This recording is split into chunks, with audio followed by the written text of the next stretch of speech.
Aquí en Tele13 Noche tenemos mesa de analistas mujeres. Saludamos a Camila Miranda de Nodo 21. Hola Álvaro, mucho gusto. Y nos acompaña Paz Zárate, que también ha estado muchas veces con nosotros. ¿Cómo estás, Paz? Hola Álvaro. Abogada experta en Derecho Internacional. Jornada marcada obviamente por la carta de Ricardo Lagos. ¿Qué mirada tienes, Paz, de lo que hizo el expresidente y de cómo puede impactar en la campaña? Bueno, yo creo, me voy a poner bien jurídica, somos dos abogadas hoy día. Yo creo que la carta es la carta de un jurista. Es el único presidente de la República viviente que es abogado y yo creo que él hizo un balance acerca de cómo esta Constitución, esta propuesta, debería concitar una mayoría aprobándola. Y como eso no está pasando, él dice hay un peligro como para la convivencia nacional y por lo tanto hay que poner mucha atención a cuáles son las opciones posibles. Y al hacer eso, lo que está haciendo realmente a buen entendedor, pocas palabras, es legitimar la opción del rechazo para la centroizquierda. Esa es mi opinión. ¿Cuánto golpea, Camila? Me parece que aquí abre una discusión también sobre el término consenso que usa varias veces reiteradamente en esa carta y habla de la necesidad de alcanzar un consenso amplio en la ciudadanía. Y yo creería que eso lo vamos a saber en el plebiscito de salida. De lo contrario, lo que queda pensando uno cuando se refiere a que falta un consenso amplio es acuerdo para quiénes. Y yo creo que aquí hay que hacer una conexión entre el rol del expresidente Ricardo Lagos y el sector y los otros sectores que han estado planteando su posición respecto a este plebiscito, en particular Jimena Rincón, en particular los 10 y otros grupos que se han ido denominando y que son parte del sector que también hizo gobierno, los últimos gobiernos con el presidente Ricardo Lagos.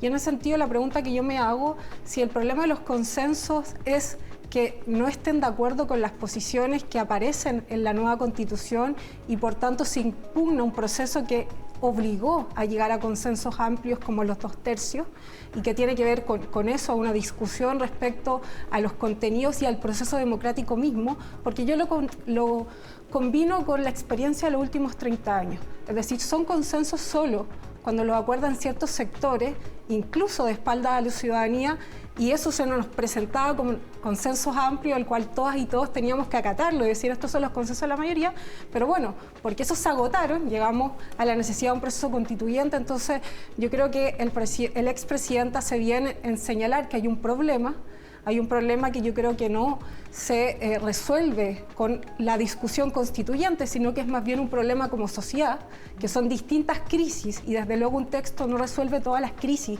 que experimentamos, pero en la palabra consenso creo que hay una discusión también política sobre los actores, sobre la ciudadanía en un proceso de llegar a acuerdos también. Sí, ¿la sorprendió a todo esto, no? La definición. A mí me sorprendió porque yo creo que Lagos en realidad yo creo que está usando un lenguaje de código, pero que si uno lee entre líneas, yo creo que está clara su posición.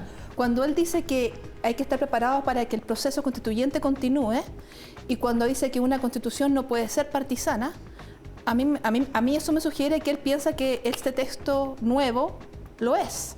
Y que por lo tanto, lo que yo leo del texto de Ricardo Lagos es que él no está contento y si quisiera decir apruebo, lo diría derechamente, y entonces en el fondo tácitamente él está legitimando no solo la opción de rechazo, sino también sugiriendo que él está de acuerdo con esa opción. Esa es mi lectura, no coincido tanto con la tuya, pero sí creo importante para la centroizquierda que la figura más importante, porque la presidenta Bachelet se pronunció por el apruebo de una manera un poco más no más silenciosa, pero sí con menos detalle, quizá por su posición en Naciones Unidas. Yo creo que es un pronunciamiento bastante claro, aunque la gente dice que en realidad no se jugó ni una por la otra. Yo creo que sí está jugado por una, yo creo que es por el rechazo. Camila, te quería preguntar, ¿se afecta, si es un golpe para la prueba, si mueve mucho la aguja o no tanto? Yo diría que no tanto, porque creo que, esto es un impacto a la centroizquierda, sobre todo a quienes gobernaron juntos, hicieron coalición, donde Ricardo Lagos desde luego una figura de liderazgo y también de un camino que marcó Chile. Desde luego a ese sector le interpela, pero también eso abre una conversación, porque los otros sectores que formaron parte de esa alianza hoy día se están disponiendo como organizaciones partidarias a favor de aprobar, aun cuando señalan que hay cambios que les gustaría establecer y que ven en la nueva Constitución un camino para poder que quede abierta, digamos, la puerta, la ventana y todas las posibilidades con las herramientas que ofrece. Entonces yo creo que a un sector, yo creo que le da una señal, pero también genera una tensión respecto del sector que hoy día está más activo, a mi parecer, en la vía política, ocupando el lugar de la centroizquierda, en la discusión que vamos a ver en la democracia cristiana, en su espacio, su encuentro que entiendo que es mañana, sí, y que ya hemos visto distintas posiciones, ¿cierto? Jimena Rincón, pero luego aparece hoy día un video de Yarna Proboste que hace otro relato muy distinto, que es consonante, por ejemplo, con las autoridades alcaldesas y alcaldes que tiene esta coalición, que están muy anclados a la ciudadanía y que la mayoría de ellos ha señalado que aprueba. Entonces creo que abre una discusión también en la centroizquierda sobre su valoración del proceso constituyente y yo creo que sobre todo sobre los rumbos que tiene que tomar Chile. Sí, Paz, no sé si interpretas también lo que decíamos recién con Fuad Chahín en la conversación, que finalmente la carta del expresidente Lagos no se juega, no se matricula ni con el apruebo ni con el rechazo, pero le da bastante luz a esta posibilidad de la rebaja de 4/7 de los quórum en el Senado, que ha impulsado, por ejemplo, la misma Jimena Rincón o Matías Walker. Sí, y también a mí me llama la atención el timing, que el timing coincide con la carta y con la discusión 10, de mañana. Claro. Y yo personalmente, cuando Camila dice, bueno, esto es lo de un sector, pero resulta que el piso de aprueba de dignidad es el 25% del electorado y Boric ganó con el 55%, por lo tanto, en términos del sector, es un 30% de votantes de centroizquierda y eso, para ese 30% la figura del presidente Lagos es bastante importante, quizá mucho más que la figura de los 10, pero no deja de ser también la figura de Jimena Rincón, ex candidata presidencial, por supuesto que piensa distinto a Yarna Proboste, así que yo creo que la centroizquierda tiene 2 meses donde este tipo de pronunciamientos y mayores pronunciamientos que veremos van a seguir ocurriendo y es un debate importante. Sí. Así que yo veo que en el fondo el camino es todavía seguir siendo de mucho debate, pero donde Lagos ciertamente tiene una voz muy ¿Se abre la tercera vía, como se dijo, Camila, o no? O sea, señala que queda abierto el debate constituyente y uno puede hacer distintas interpretaciones de qué eso significa. Yo creo que por la discusión que hemos tenido en los últimos meses indica más reforzar esa opción de la tercera vía, pero hay otros cercanos incluso al expresidente que señalan que no necesariamente está hablando de eso, sino que está diciendo que hay un proceso que desde luego no se cierra con la votación incluso de aprobar la nueva constitución, sino que es un proceso largo de cambio constitucional. Entonces ahí hay una interpretación. Es como el oráculo de Delfos. Tú puedes ver distintas. Podemos ver distintas cosas en el mismo texto. Es verdad, sí, hay muchas interpretaciones sobre la carta de Ricardo Lagos. Nos quedan un par de minutos, Paz.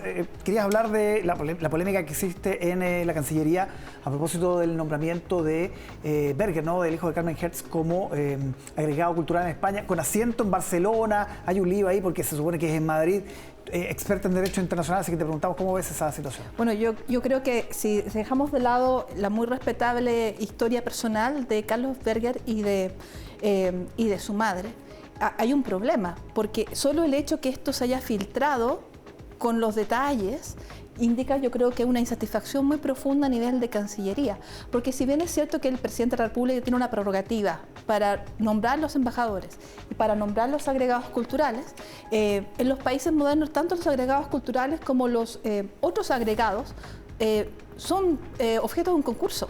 Y entonces esto no se estaría produciendo acerca de si la persona tiene méritos o no, un debate público, si la madre lo defiende o no.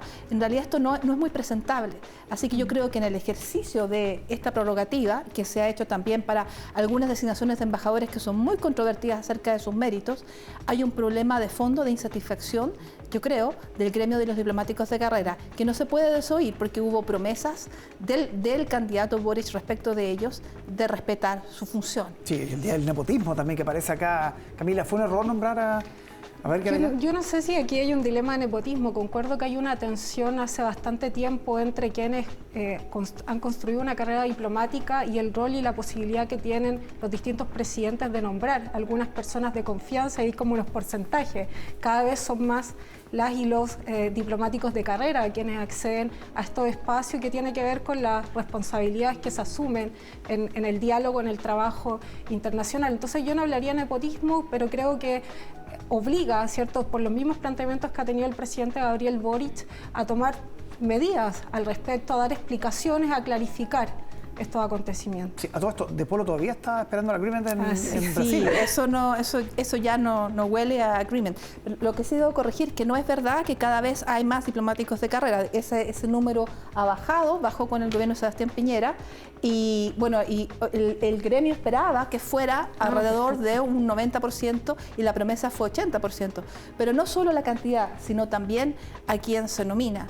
Y entonces hay varias designaciones que son problemáticas, esta es una más. Y por eso yo creo que se está filtrando el detalle como muestra de una insatisfacción del gremio que no puede ser desobediente. Sí, lo del cónsul fue clarísimo en ese sentido. Camilo Miranda, Paz Zárate, muchísimas gracias por acompañarnos este martes. Hasta la próxima. Que estés muy bien.